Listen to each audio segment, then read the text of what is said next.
جو جھکانے سے جھک جائے اور جو ڈرانے سے ڈرائی جا سکے. ہم وہ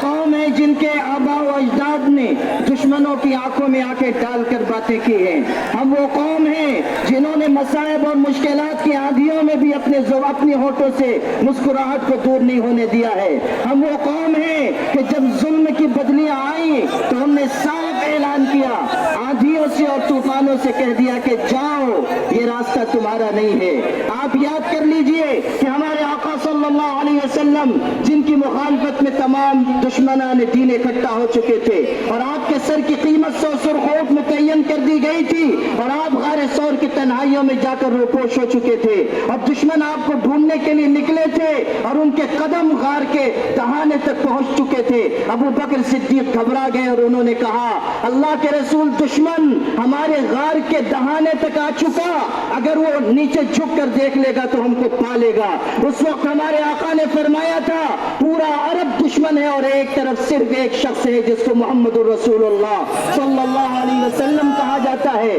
اس وقت آپ نے فرمایا کہ ابو بکر لا تحزن ان اللہ معنا, غم مت کرنا, اللہ کی طاقت ہمارے ساتھ ہے, خدا کی قوت ہمارے ساتھ ہے اور اللہ سے بڑھ کر کسی کی طاقت نہیں. آج جو ظلم و ستم کے راستے پر جا رہے ہیں اور تھوڑی سی کثرت اور تھوڑا سا اقتدار پا کر مغرور ہو جا رہے ہیں, وہ نہ بھولیں کہ اسی دنیا میں فرعون, حامان, نمرود اور شداد تھے, اسی دنیا میں ہٹلر اور مسولینی جیسے ظالم تھے, لیکن جب ان کا ظلم حد سے بڑھ گیا تو خدا تعالیٰ کا عذاب کا کوڑا ان کے اوپر برسا اور فرعون کو بھی مٹایا گیا اور فرعونیت کو بھی مٹایا گیا اور تمام ظالموں کو سسکا کر مارا گیا اور کہہ دیا گیا کہ تمہاری کیا طاقت ہے کہ تم خدا کی طاقت کے مقابلے میں کھڑے ہو سکو. کہنے والے نے کہا تھا,